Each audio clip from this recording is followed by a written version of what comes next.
centrado en la arquitectura tradicional y la arquitectura clásica.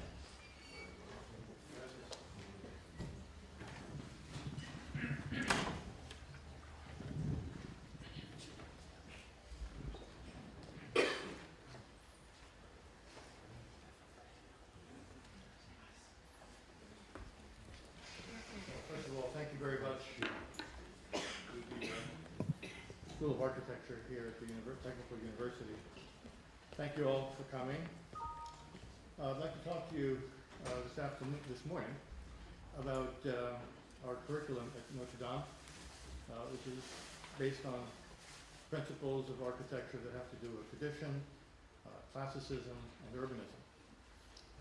And I'll begin by talking a little bit about the overriding principles, about how we think about architecture, and what we, in a sense, the problems that we are reacting against and trying to resolve, but also to further the quality of human life and the beauty of life for all people who live on the planet.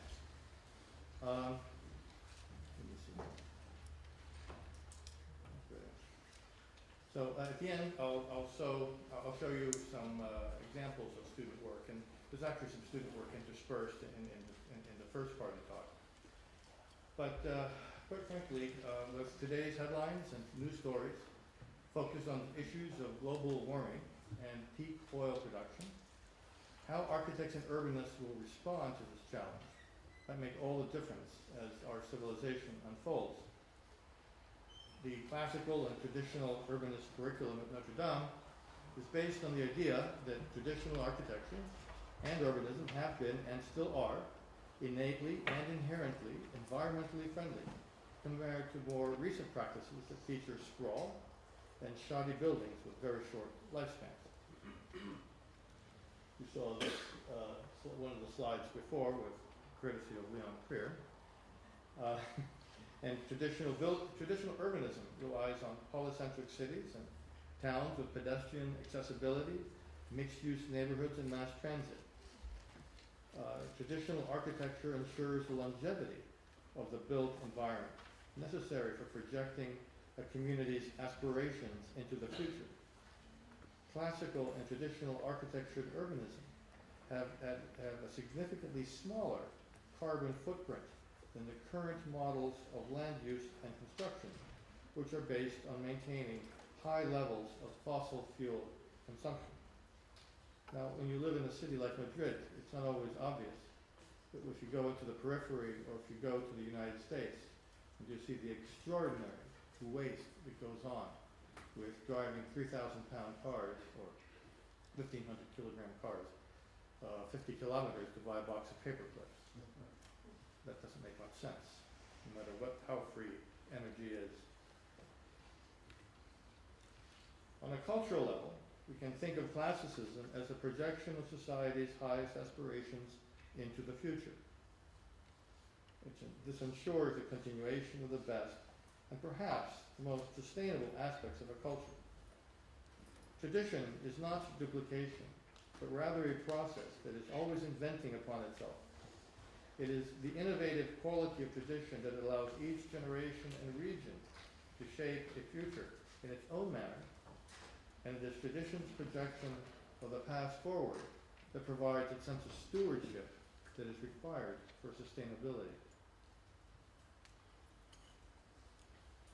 The Congress for New Urbanism, otherwise known as the CNU, has been highly effective in bringing traditional urbanism into the mainstream of American architectural culture, because it has made the case that the principles of the traditional city they are real and pragmatic solutions to environmental and socioeconomic problems.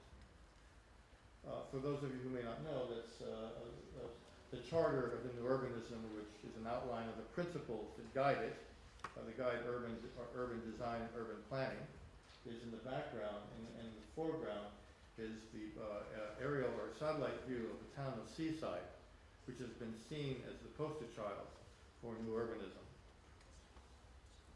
It's in the south of Florida. It began as a small resort town for middle-class people, and was so popular because of its humane scale and qualities that it's become an expensive place to be, but it wasn't intended that way. Poundbury, which is also shown a little bit earlier by Leon Creer, is presented here. And Notre Dame architecture and construction are actually subjected to that same scrutiny as the CNU presented to urbanism. Our curriculum is structured to examine the built and natural environments as an interrelated, interconnected, and inseparable spectrum of principles. This spectrum, which consists of urbanism, architecture, and construction, provides a clear outline for establishing environmentally sustainable criteria at each level. Urbanism is about how we live together with a shared purpose. And in traditional urbanism, streets, squares, and blocks make up the infrastructure of the city that makes possible our lives in the public realm. It is at the urban scale that much of the conservation or waste of society's resources are actually made. But if you think about it, Leon talked a little bit about how you make a wall or a building out of walls and openings. In fact, how you make a city is also very simple. It's streets, squares, and blocks. And there's no magic formula beyond that. All the great cities of the world have been made with these three simple elements. Architecture, the second level, provides shelter and mediates between our private and public natures, and between how we live together and how we build. Traditional building typologies also resolve technical problems that arise at the architectonic scale. Traditional buildings are designed for a purpose that often outlives the specific function that a building was originally built to serve.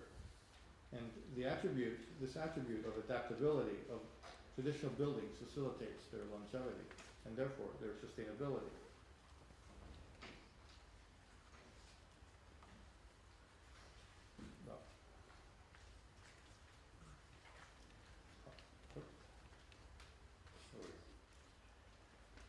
Well, with respect to construction, it's about how we build. And traditional construction materials can reduce waste and embodied energy with methods of construction that reflect the local availability of materials and crafts.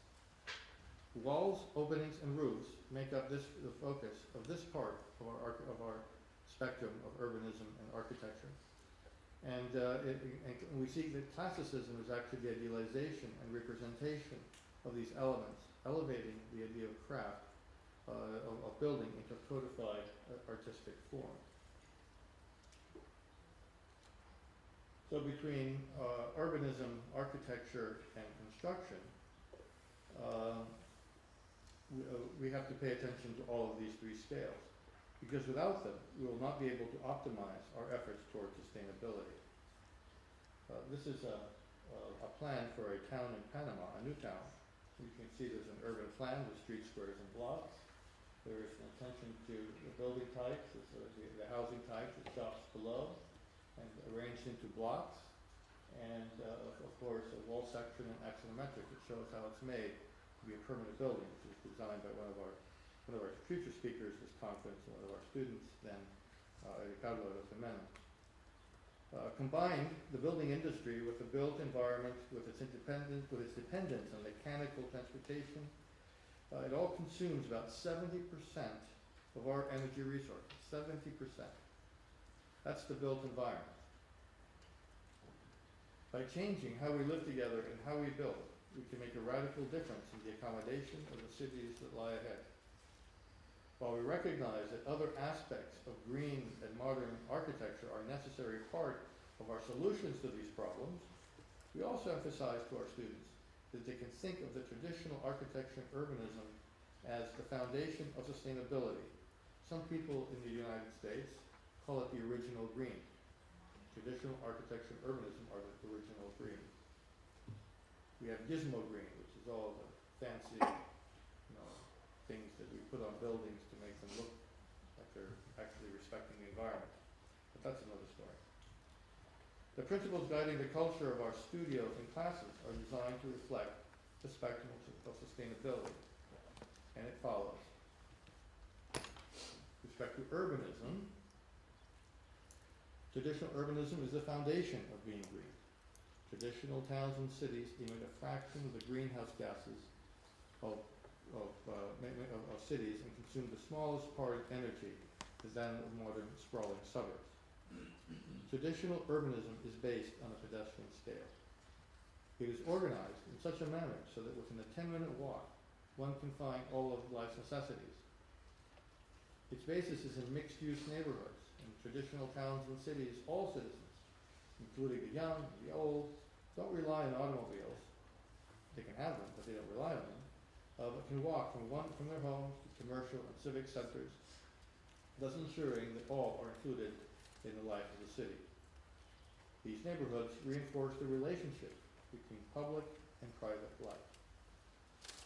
The interconnected networks of these streets allow access to all parts of the city without labyrinthine or physical barriers common to suburban sprawl that require automobiles and other transportation that use large amounts of fossil fuels. Just imagine how life would be if the electricity were turned off. How would you get to work? How would you be able to see in the depths of your apartment building? So one of the aspects of all of this thinking is that how do we actually bring together a way of living that while we enjoy our fuels and the energies that we need, we can also try to have as little dependence on them as possible. The densities of traditional communities allow commerce and public life to thrive on neighborhood street corners and squares with economies of scale and without reliance on energy-driven transit. The density necessary for a traditional city requires the positioning of buildings to be aligned along streets and squares such that they define the public corridors and spaces of the public and private realms. The resulting urbanism enables people to watch over their children and their neighbors as well to participate in the affairs of their community or neighborhood. The most sustainable communities are those that we actually care about. We care about those communities where we are part of the daily life and there is a promise of a bright future. The traditional city grows by multiplicity. New neighborhoods grow adjacent to older ones with the residential areas around commercial and civic centers. Through mass transit, these neighborhoods are integrated into larger towns, which become cities, which are transformed into the major metropolitan areas based on sustainable urban principles, having a much smaller carbon footprint than today's megacities. This growth model provides for a more compact, dense city and encourages the preservation of farmlands, forests, and the countryside.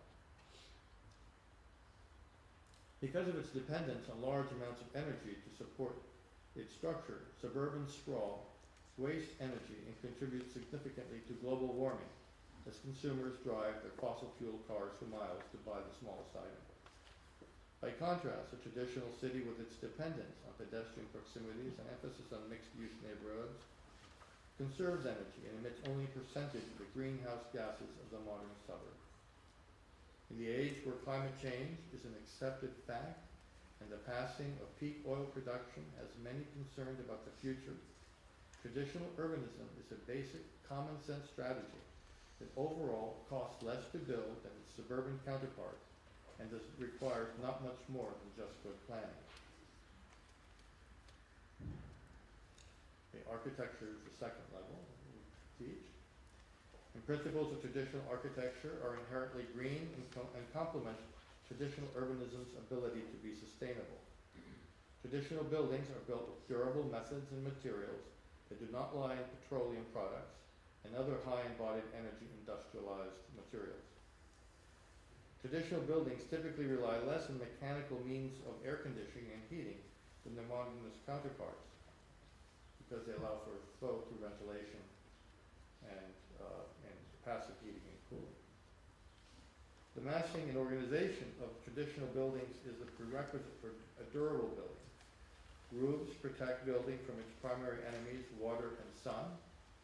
Traditional roof systems require floor plans that have widths with simple geometries and clear hierarchies such that the slopes of roofs can be reconciled to allow water to drain off effectively. The use of interior courtyards can reduce the effective width of a building so that the floor plan and roof spans are reconcilable and the water can drain outside rather than through the interior drains of the building. This approach to roofing not only disciplines the floor plans and massing of the building, but adds significantly to their lifespan.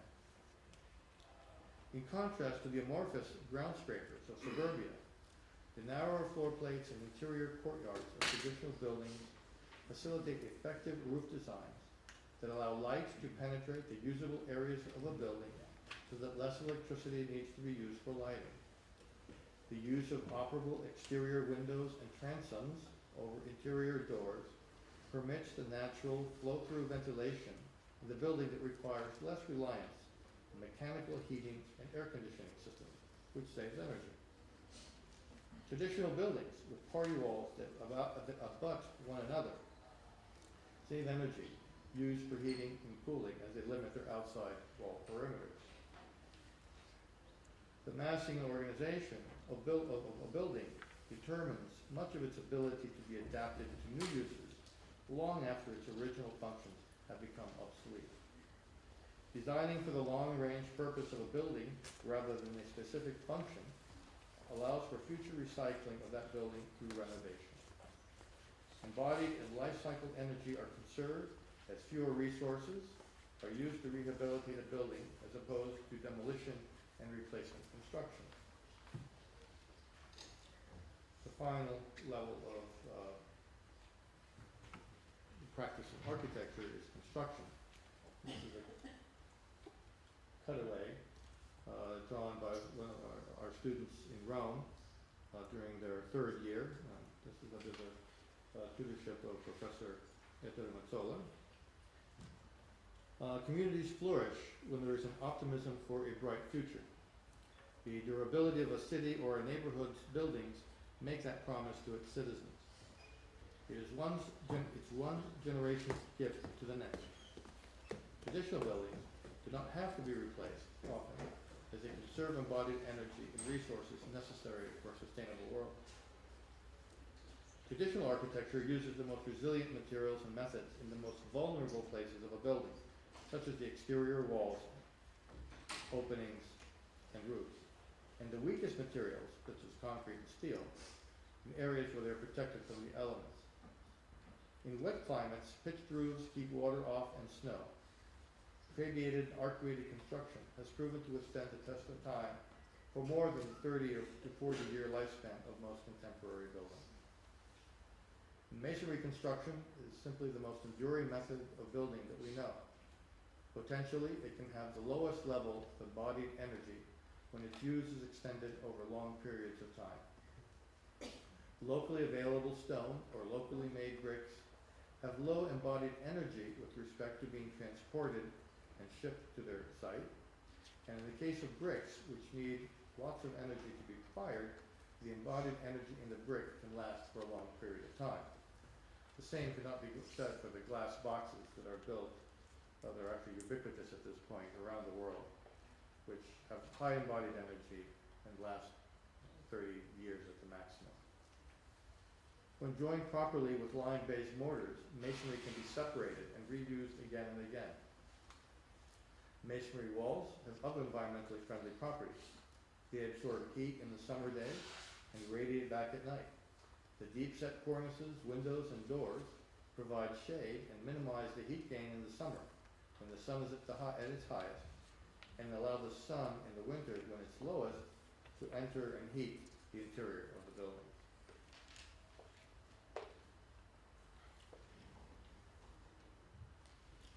Talk a little bit about how the program is at Notre Dame in the sequencing of the years.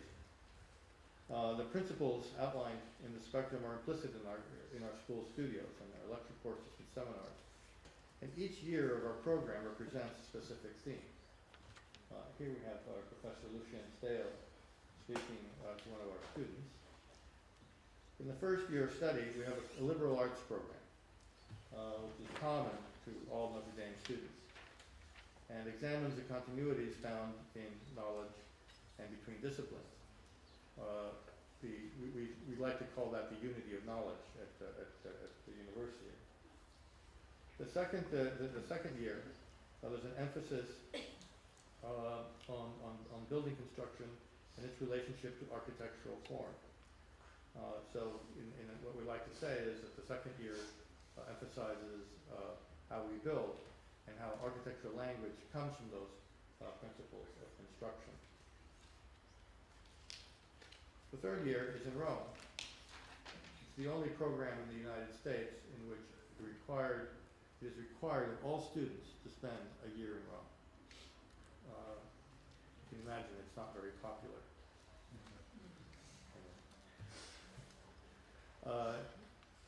In Rome, American students tend to live mostly in suburbs. The idea of a city is not something that comes naturally to understand for them. So when they land in Rome, they begin to see that that the city is everything that reflects the beauties and joys and wonders of life. In the suburbs, their lives, everything is separate. They go here for the theater, there for the school, all driven in little capsules called cars. They don't actually walk anywhere because they can't. You can't traverse the distances in American suburbs. But in Rome, they see the cultures around you every minute, everywhere, every window you look, every door, every base of a building, every cornice, everything, art, architecture, life, culture, economy, joy, wonder, all collect into one. It's a transformative experience. Now you don't maybe appreciate how transformative it is because you live in this beautiful city which offers you all the same ideas we've been talking about. But even in Europe, there are forces that are trying to decimate the tradition of cities. So it's very important that we teach these things. And it's very important that you value them and you don't give them up to the forces that will try to take them away from you. Because already in Madrid, you can see buildings that have torn down what was obviously a much better building before these went up. And these buildings can't last forever. So you'll have to replace them one day, and you will replace them with buildings that will hopefully be as beautiful as the ones that were once there. Well, they come back to the United States in the fourth year, and it's a big shock. Because they come back to a world which is a little bit stark and a little bit disjointed and fragmented. So we take them on a tour of a history of the American city and its architecture. We start out in Williamsburg, a town that was founded in the 1600s. And we end up on Washington, D.C., which is America's most monumental and classical city. But we also, so this is the introduction, so they don't get scared. They come back to the Midwest and they see the gloomy skies of the clouds over Lake Michigan. But in their studios, they start looking at how their experiences in Rome actually allow them to learn other cultures. So we look at non-Western traditions. This is a parallel of different kinds of buildings. You have temples and religious buildings, you have commercial buildings, you have palaces and houses. How each culture represents the same thing in slightly different ways. So at once we see both the commonality of culture and the differences of cultures. But the typologies remain the same, the characters differentiate and give specific identities.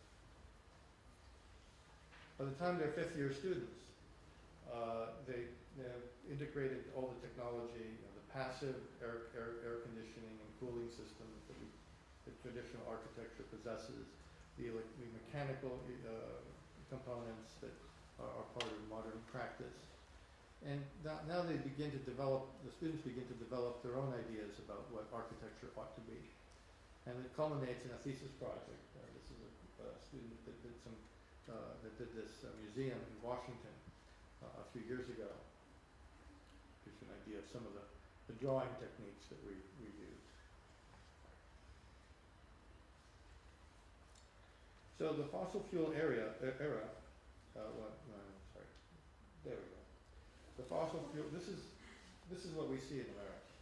You don't see this as much here, but give you the point of reference that I'm speaking from. The fossil fuel era has brought about the most egregious, colossal misallocation of resources in human history. Through suburban sprawl and consumerism, we have squandered so much, and so little time remains to correct what we have done. The models of architecture and land development taught in architecture and planning schools for the last half-century have been based on the premise of unlimited energy resources and infinite possibilities, and also unbridled and unabashed individualism that trumps the public realm. As we are now faced with limited options and difficult choices, the cities and buildings of yesterday that face similar constraints have something to teach us today. So, back to our new poster child for our new model of building, Poundbury. The knowledge of the traditional city and its architecture applied to modern times can facilitate significant conservation of energy and emit into the air a fraction of the greenhouse gases of our modern sprawling suburbs. Traditional urbanism and architecture are and will continue to be the basis for the most effective circulation and transit systems, passive solar, heating, cooling, and energy-saving practices that we have. By studying the lessons that they offer and incorporating them into our culture, along with all that we have learned about sustainability and green building in modern times, we can have the best of both worlds. This is a new town near Athens on the island of Spetses. It's an addition to the village of Spetses. It's called Pitiousa by the architect Dimitri Porphyrios, who practices in London. This is one of the town squares in Alessandria in Italy. And as teachers in the Architectural Academy, it is our role to prepare our students for the challenges and opportunities they will face in their lives. We are not only preparing future architects to enter the profession, but empowering citizens of the world to value the opportunities to contribute to the public realm and give back more than they have received. Our society is better than today than those of generations past, but our cities are not as good. The way we build and live together should be a reflection of that better society. Our cities should be the reflections of our highest hopes and aspirations, and a gift to the generations that follow us, instead of borrowing from them. It is the sense of stewardship and citizenship that we hope to impart to our students. Now, I'd just like to show you some of the projects that our students will work on. These are second year, or the first year of studio, with monochrome wash. And it's just learning the architectural language, which is related to construction, the classical language related to principles of construction. So the proportions of the columns are related to proportions of limits of strength and materials, how we make arches, how we rest. Everything is a nameable object. Everything is, it can be known, and nothing is can be left to idle speculation or without purpose. This is a similar project that a graduate student did. These are called analytiques, which are meant to give make a poetic narrative about the building and the project, about a particular topic.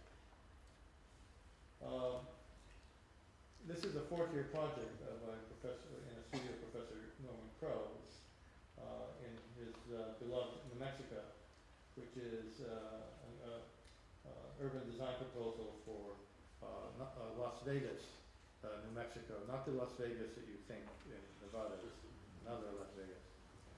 But this is a way that there is a Spanish town on one side and a kind of Anglo railroad town on the other, and they are merged through this canyon. And Professor Crowe's studio filled in the missing teeth, the missing buildings that had destroyed the city, and also helped link the two cities back together again. Some of our students traveled to Bath in England in the past under Professor Economicus's direction, and what was in the industrial section in the center of the city where you can see the darker pochette. There was an industrial park being planned with sort of malls and other sort of industrial recreational activities, such as recreational shopping. That's what we call it in the States. And so the studio was actually thinking about, okay, how do you take advantage of this opportunity, a large tract of land, and make an addition, a meaningful addition to the town. So they studied the streets, squares, and blocks, and understood how they're made. They looked at the public buildings and the private buildings and built a kit of parts, or through a kit of parts. And they looked at the construction. And by understanding that the entirety of the city, they made a proposal that fed seamlessly with the rest of the town. This is a graduate student's project, a similar approach, a kit of parts, urbanism to architecture to construction. This one is in its native Germany. What happened?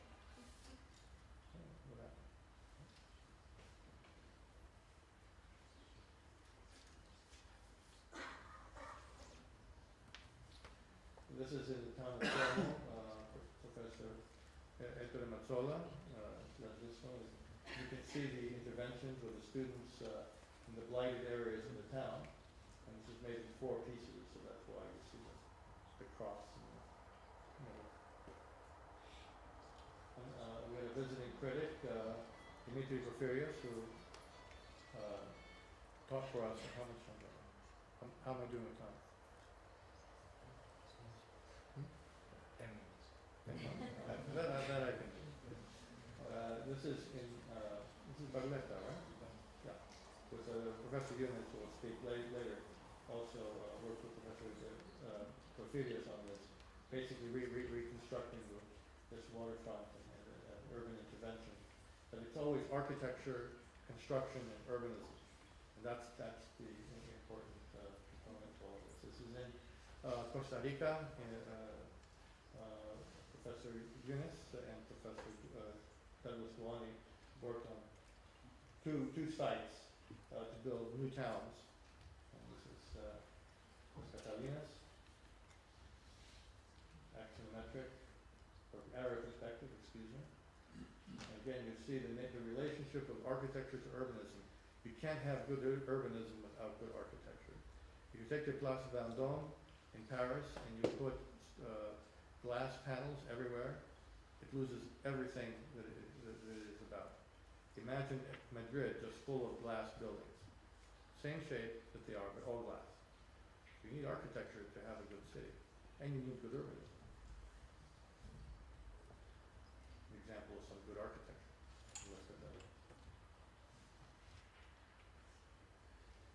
One of our students, when she graduated, she went back to her native Haiti after the earthquakes, and she made a master plan for Cap-Haïtien, one of the towns that was blighted by the earthquake. And in fact, she received an award for this project by the Congress for New Urbanism. We took one of our faculty members, Father Richard Boleyn, took an icon of modernist.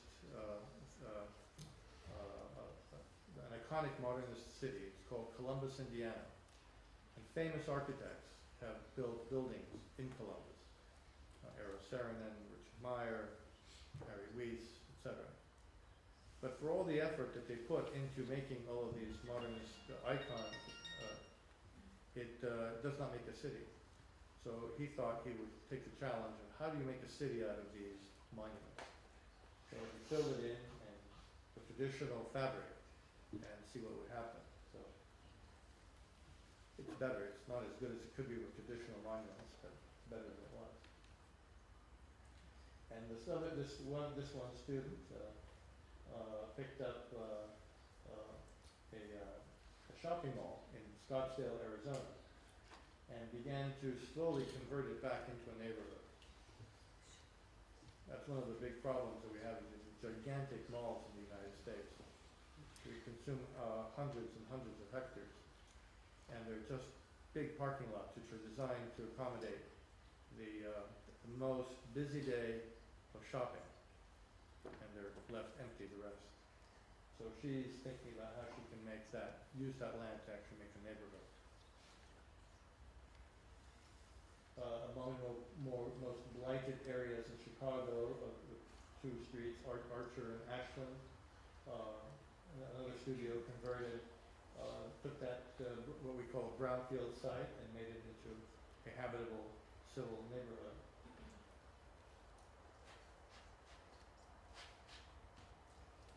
And this one studio explored the language of architect Joe Stuchnik in Ljubljana with a competition entry for the new library, experimenting with classicism. This is a new market for the town, for the city of Guatemala by Maria Teresa Ambi, who now works in Panama. And you can see the hierarchical elements of the different pieces, and you get the repetitive elements of the market areas. You know where the door is. That's an important component. Try to find the door of a building by Renzo Piano. I dare you to find it. This is a new town outside of Chicago, which was an intersection of two railroad lines. It took an existing marketplace and developed it a little bit more and placed a neighborhood around it. So the people that live here can actually walk to a grocery store, they can have some playgrounds, parks, schools, and yet they can also take a train into Chicago. This is an airport for Chicago. It talked about the idea that just because you have a high-tech use, that doesn't mean the building has to look like an airplane. And in this case, it's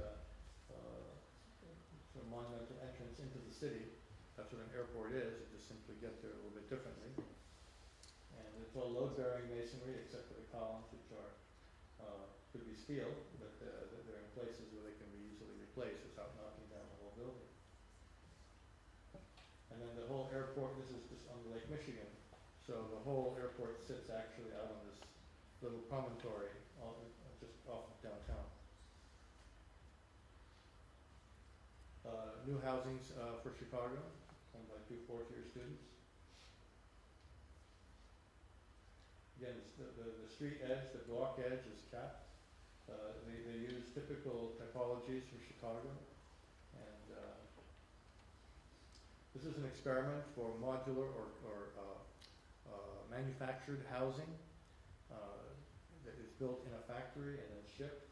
The difference with this is that the manufacturer was interested in developing buildings and houses that reflected the climate and the culture of the locality. So each of these buildings was designed with the level of rain and other climatic conditions that were prevalent in the different sites. So all these are shipped to the site and assembled in big trailers.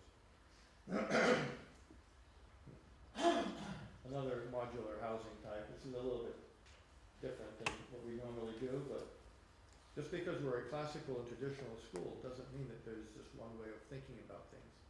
There's a lot of debate, a lot of discussion, and we don't always agree about what we have to, what the right thing to do is. And that's what makes it an interesting place, because there are people who believe in the high-rise, people who believe no high-rise. People who believe that you can actually build with contemporary materials, people who believe that you can't. And it's a discussion. And we try to appeal to our students' intellects, not try to brainwash them, which is not what happened to us when we were in school. When we were in school, we were told, you can't look at these books.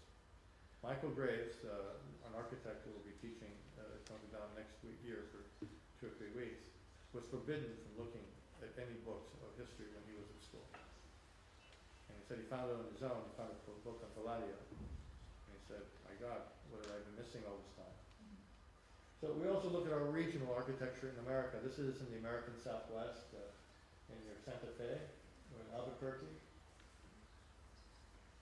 And looking at the sustainable aspects of this kind of architecture, how it passively cools, how it passively heats, And you'll notice that the drawings are quite beautiful, and the students learn how to draw by hand first. They don't touch the computer until they're fourth year students. But it makes it, you know, if they start with a computer, they'll never understand value of color, line weight, and also the whole idea of how you draw space. The computer actually prevents you from thinking about space because you snap a line by 2 points, whereas when you're drawing, it's like carving space out of a solid. You can understand the whole sense of what the tools of an architect, and how we shape space and how we perceive space by drawing. If you can't draw, you probably cannot be a good architect. And this was a building, I believe in the United Arab Emirates, a hotel. This is part of the non-Western traditions that we looked at.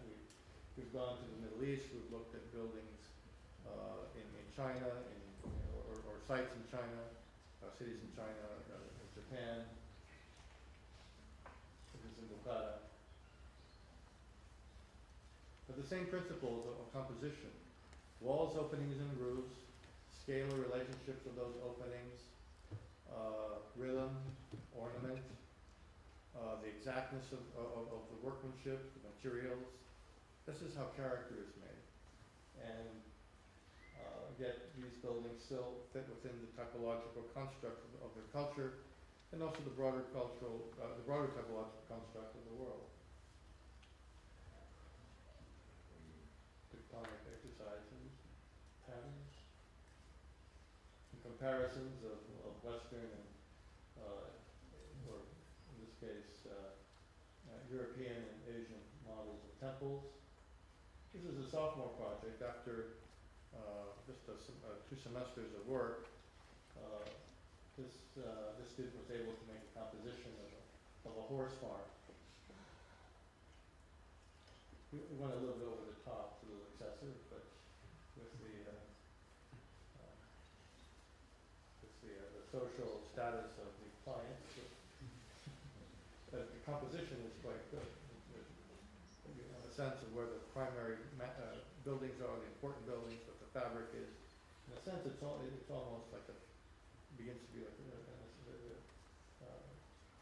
reflection of towns and communities, quadrangles, American campuses. We also looked at the American farm as a kind of villa with its manor house, if you will, and outbuildings, its gardens. We also go into towns and help them rethink how their future might be. This was in Greenville, Alabama, which is a dying town being threatened by a monster shopping chain called Walmart. I don't know if that's come to Spain. I hope you've been spared of it. What we did is we did a master plan. The students did a master plan, and then they also looked at each individual building on Main Street and demonstrated to the townspeople how they might rethink that particular building or replace that particular building or something. So, it's a tire shop. They sell tires there. They could have that. Our students also designed and went to Africa, to Uganda, and built a school and out of masonry. And many of the ideas that I talked about were incorporated into this project: the flow through, ventilation, the cooling, absolute minimal materials. I mean, the bricks are really shaped on site, and there's nothing. There are absolutely no resources in this part of Africa to do anything. We also make models. We don't make as many study models as we probably should, but these are 2 finished products of our students' labors. The one on the right is a study for the corner condition of the Parthenon, and now the full model is a quarter size, which sits in our lobby. It's about 6 meters tall. The model on the left is Pennsylvania Station, the greatest station in America, which was demolished in 1965 and became the symbol for American preservation. So that model is about 2 meters by a meter. Another thesis project in Pittsburgh, the steel town, so they're playing with steel.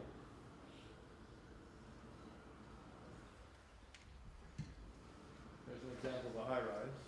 Sorry, Leo, but one more. That's it. But again, you know, the discussion, at least of the high-rise, is that potentially there's a view of you can have a composition of walls, openings, and roofs, and bases, and shafts, and capitals, and you can break it down into at least the compositional quality that makes it a little bit more human. And this is a master plan for our own town. And if you look at the leftmost drawing, is what we imagine the town to be in 5 years, but it's still, see there's a lot of empty space, yes? And then you go 35 years, and that empty space has been filled in. In 85 years, it's actually beginning to look like a real city. So this, I mean, we believe that the idea that you cannot teach architecture if you don't teach the city. The city is at the center of everything that we're about. And it doesn't mean that you don't believe in the country either. I mean, you need to, Andres Duani says that the bears in the Yukon in Alaska, in order for them to be happy, you need to have Madrid or Paris. So that's how we stay together. We keep our countryside, our forests free and clear, so that we can all inhabit the planet. Bears, squirrels, birds, people. So, but we also believe that the principles of construction lead to specific architectural forms, and that the classical language of architecture in the West has led us to these forms. In the East, it is something different, and that's fine too. But we adapt our architecture to our materials, our methods of assembly, to the climatic conditions, to the resources that are available, and to the continuity of the culture that we're from. And this is a building for the Olympics, which was designed by Selena Anders, one of our faculty members, when she was a student. And I'll conclude with this analytique of her building, which welcomes you to Chicago. And I hope that you will come to Chicago and to our little town, which is about 150 kilometers away, which is nothing in America. So you should visit us. So, thank you very much.